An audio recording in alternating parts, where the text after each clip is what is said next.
देखिए, जैसा आप लोगों को जानकारी मिली थी कि रोशन रोही पर जो मुकदमे किए गए थे, तो कोर्ट में जो चीज़ें कागज़ के आधार पर जितना भी सबूत, सभी लोग को पता है कि झूठा और मनगढ़ंत तरीके से फंसाया गया। ये रेप का कोई मामला नहीं था और ना ही लड़की वो नाबालिग है।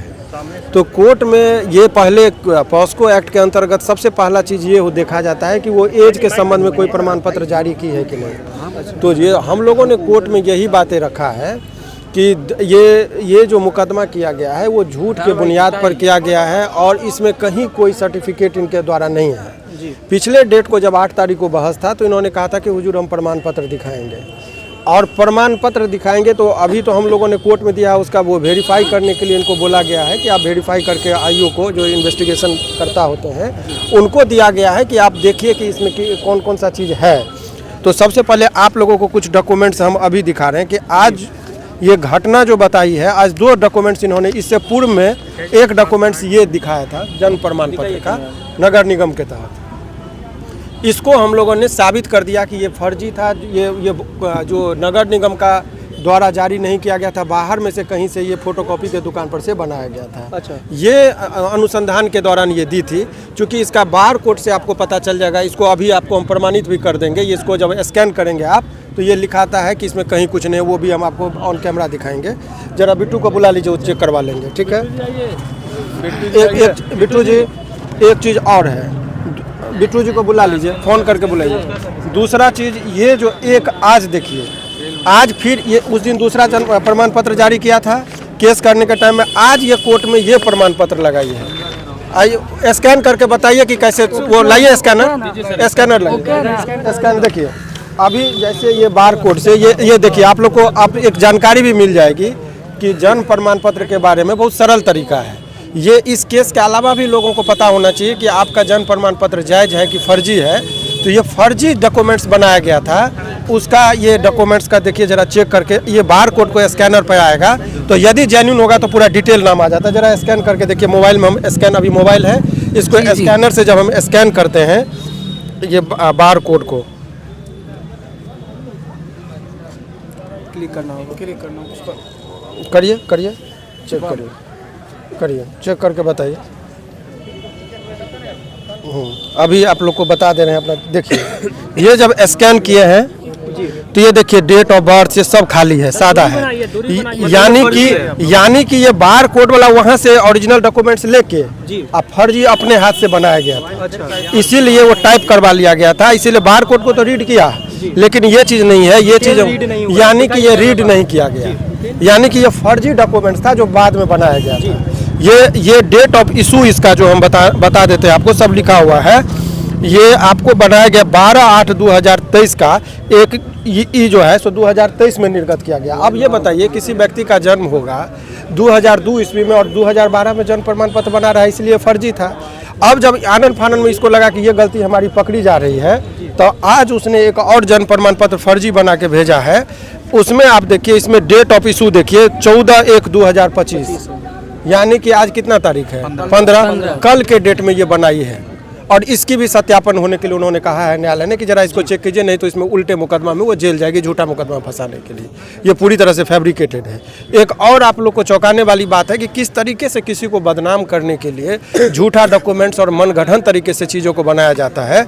ये एक दी है विनोबा हाई स्कूल। अब एक चीज़ तो पहले संत विनोबा हाई स्कूल है, एक तो पहले ये चीज़ जानिए कि हाई स्कूल में प्रायः आप लोग भी जानते हैं कि जो 8वीं से ऊपर वाले बच्चों का एडमिशन हाई स्कूल में होता है और इसका कर है केजी में एडमिशन, यानी कि हम नाम लिख देंगे, कॉलेज आके कहेंगे नर्सरी में एडमिशन हो रहा है, ये पछता नहीं है। ये भी डॉक्यूमेंट्स देखिए, हाई स्कूल का ये दिखा रही कि हमारा जो है सो ये है हाई स्कूल है, उन्हीं के द्वारा आज ये जमा किया गया है डॉक्यूमेंट्स में। और इसमें हाई स्कूल में केजी में, और चीज़ देखिए, आज तक देखे होंगे कि अधिकतम किसी महीना में कितना दिन होता है, 31। ये 80 तारीख को बना हुआ है, 80 कोई तारीख होता है, जरा वो भी देख ले फर्जी किस तरह। यहाँ देखिए 80 तारीख लिखा है डेट ऑफ इशू में, जरा देखिए 80, जरा दिखाइए किस तरीके से किसी को फंसाया गया है। 1 तारीख से लेके 31 तारीख तक आप लोग सुने होंगे, 80 तारीख को भी निर्गत किया जाता है कोई सर्टिफिकेट, वो भी देख लीजिए। 80 तारीख को ये निर्गत किया गया था पूरा का। और उतना ही ना, और एक चीज़ आपको बता रहे हैं, ये रसीद नंबर नहीं है इसमें, इसमें कहीं कोई रसीद नंबर नहीं है। इसके अलावा और आप चीज़ को देखिए, ये जो एडमिशन का जो है, ये कह रहा था कि एडमिशन फ़ी है मेरा, केजी में एडमिशन की नहीं थी, ये नर्सरी में होता है। यहाँ पर डेवलपमेंट फ़ी 320 लिया गया, यानी कि पहले एडमिशन था उसके बाद लिया गया। ऐसे परिस्थिति में यहाँ सिग्नेचर का जो देखिएगा, यहाँ डेट नहीं था तो कोई बात नहीं है, लेकिन आप इसमें भी आप देखें कि फर्जी डॉक्यूमेंट्स हैं। इस आधार पर न्यायालय में तो चूंकि उलझाने के लिए इस बात का सत्यापन के लिए हम लोगों ने कहा है, हमने कहा है कि आप रोशन को जेल में रहे, लेकिन ये पहले आप तय कर लीजिए। और हमारा डिमांड यही था, कोर्ट में एक आवेदन भी पड़ रहा है कि जिस तरीके से, चूँकि ये हम लोग भी चुप थे कि ये रिकॉर्ड पर नहीं लगा था, अब जैसे ही रिकॉर्ड पर ये आ गया तो ये इस चीज़ से अब ये डिनाई नहीं कर सकते, चूँकि वो पार्ट बन गया। कोर्ट के सामने इसको डॉक्यूमेंट्स को प्रस्तुत किया गया, तो ऐसे डॉक्यूमेंट्स को जब प्रस्तुत किया जाता है तो ऐसे परिस्थिति में हम लोग न्यायालय में लगाते हैं कि देखिए किस तरीके से फैब्रिकेटेड, कॉन्कॉक्टेड, माने बनावटी डॉक्यूमेंट्स के आधार पर ये पूर्व की घटनाओं को वर्णित करके, तो ये चीज़ें देखिए, अभी आपने अतुल सुभाष का केस पढ़ा हो। जी जी सर। कि किस तरीके से एक झूठे मुकदमा में फंस के बेचारा का जान तक का जाना पड़ता है। तो केवल लड़की है, हम रेप केस में किसी को फंसा देंगे और उसके जीवन को तबाह कर देंगे, यही कहानी को रिपीट किया जा रहा है पूरे फर्जी डॉक्यूमेंट्स के साथ। तो हमने न्यायालय के समक्ष, और एक और आप लोग चूँकि डायरी का बात भी रिकॉर्ड में आ गया है, वो भी देख लीजिए, इससे आपको पता चलेगा। पीड़िता का कहना है कि हमारे माता पिता का निधन हो गया है, हमारा ना तो हमारे बाबूजी जिंदा है ना माता जी जिंदा है। पिछले डेट में भी बोला गया था। अब माता जी जिंदा नहीं है तो ये कहना है कि हमारे पिताजी की मौसी मर गई तो माँ मर गई तो मौसी के साथ शादी हो गई, तो ऐसा जनरली होता है। लेकिन यहाँ पर आप देखिए, यहाँ पर जो लिख रहा है तो पिताजी उमेश जी जिंदा हैं और उसके बारे में कह रहे कि मर गई। ये आवासीय प्रमाण पत्र उसने खुद लगाया है, मतलब उनके पिताजी जिंदा है, ये वेरीफाई करने का चीज़ है। अच्छा। और हमने कोर्ट में एक चीज़ बड़े ही अदब से कहा कि यदि ये नाबालिग है तो गार्जियन के थ्रू है, तो अभी तक इनके गार्जियन, माता पिता या कोई लीगल गार्जियन क्यों नहीं आ रहे रिप्रेजेंटेशन करने के लिए? क्योंकि उन लोगों को पता है कि ये फर्जी मुकदमा कर रही है, हम जाएंगे तो हम फंसेंगे, इसीलिए ना तो भाई आ रहा है ना पिताजी आ रहे हैं। तो ये तमाम तरह का चीज़ डॉक्यूमेंट्स न्यायालय के समक्ष रखा गया। सर ये सब फर्जी निकलने के बाद सर आज क्या कुछ हुआ? सुनिए और फिर बता रहे हैं। अभी जरा और एक डायरी का पार्ट देखिए, जो इन लोगों ने जो दिखाया है, ये मेडिकल में जो आया है वो मार्क कर दिया 19-20 साल डॉक्टर का कहना है कि 19-20 साल डॉक्टर ने कहा, यानी नाबालिग नहीं है। और इसके अलावा एक और चीज़ अहम आपको दिखा दे रहे हैं, देखिए, जन्म तिथि वगैरह अंकित नहीं पाया गया, परंतु प्रधानाध्यापक महोदय का नीचे में हस्ताक्षर की तिथि 23/1/2006 संत विनोबा उच्च विद्यालय पटेल नगर में इनके उन्होंने कहा कि मेरा एडमिशन है। जब वहाँ पर गए संत विनोबा भावे स्कूल, विनोबा उच्च विद्यालय, तो वहाँ पर इनका क्लास केजी में कहता है अंकित है, जिसमें जन्म तिथि 13 माने अंकित नहीं है। जन्म, आप कहीं स्कूल में जाइएगा तो बिना जन्म प्रमाण पत्र के तो एडमिशन होता नहीं है। लेकिन यहाँ पर जन्म अंकित नहीं था। क्यों नहीं अंकित था? क्योंकि उसमें कभी एडमिशन ली ही नहीं, फर्जी डॉक्यूमेंट्स बैक डेट में बनाना था। इसीलिए हम लोगों ने कहा कि उनके प्रिंसिपल को भी बुलाइए और रजिस्टर भी लाइए कि ये जो कह रही है कि हमारा एडमिशन हुआ था वो गलत है। इसके अलावा देखिए, अंकित नहीं था। इसके अलावा पीड़िता का शैक्षणिक प्रमाण पत्र नहीं है। आधार कार्ड के अनुसार पीड़िता का जन्म तिथि 14/5/2007 है। तो मान लेते हैं इनका बात सही, तो 2007 में कोई आदमी जन्म लेगा तो 2006 में एडमिशन कैसे हो जाएगा? जन्म से एक साल पहले कैसे एडमिशन हो जाएगा? ये डॉक्यूमेंट्स की बात मैं कह रहा हूँ कि सर बेल पर क्या हुआ सर? पहले समझिए, बेल पर भी आएंगे, उस पर भी बता रहे हैं।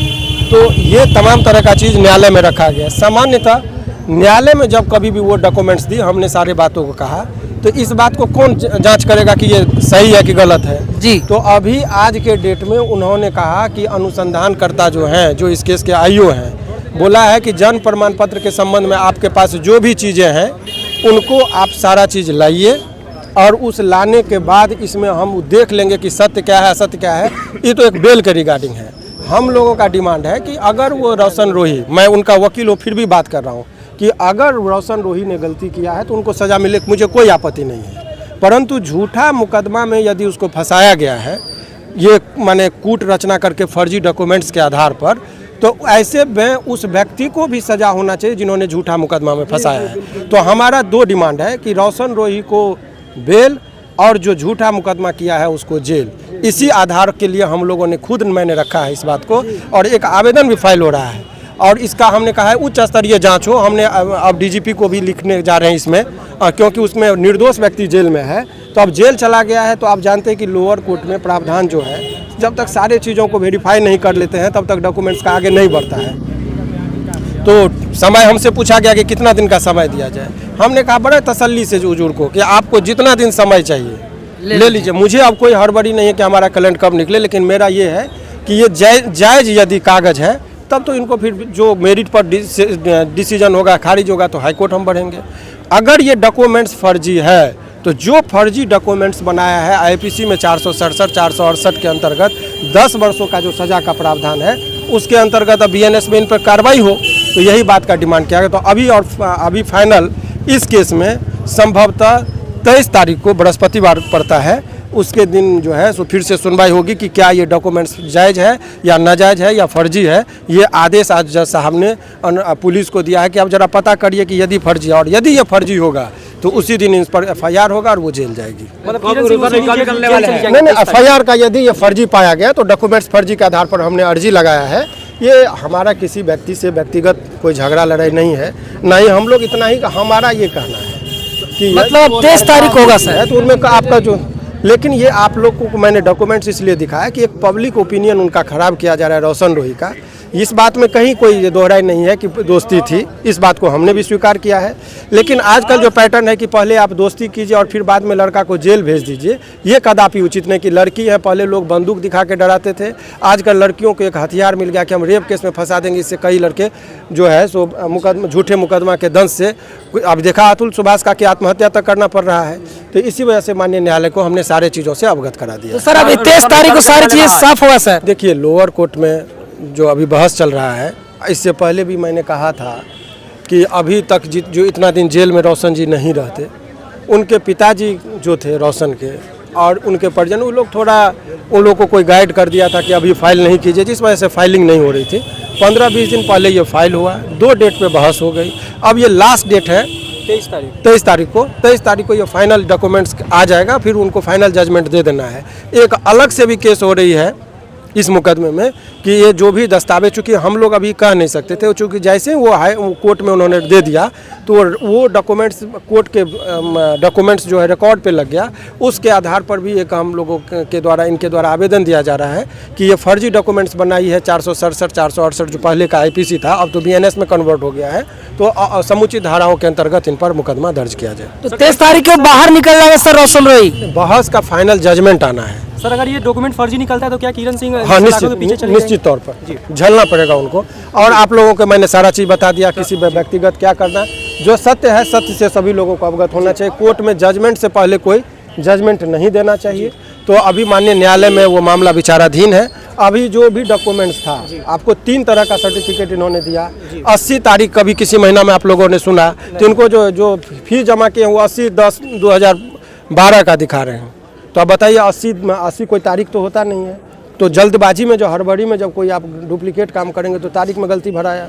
इससे पूर्व में जो हमने आपको ऑनलाइन चेक करके दिखाया, जो सर्टिफिकेट जारी किया गया था नगर निगम के द्वारा, वो भी फर्जी था। और तीसरा जो आज जमा किया है, जो कल के डेट में तैयार हुआ है, उसका हम लोग वेरीफाई कर लेंगे, तब उस पर स्टेटमेंट। सर एक बात सर, रोशन रोही के जो फैंस है सर आपके प्रति इतना कमेंट करते हैं सर, क्या बोलेंगे रोशन रोही के फैंस कि आप लगातार उनके केस लड़ रहे हैं लेकिन रोशन रोही सामने दिख नहीं रहे हैं? एक बार बोल दीजिए रोशन रोही को चाहने वालों के लिए। सर बता रहे हैं, उतावलेपन और उन्मादी से हम यहाँ पर फिल्मी डायलॉग कर दे कि मैं 2 दिन में निकाल दूंगा, 1 दिन में निकाल दूंगा, ये अयोग्यता का प्रतीक है।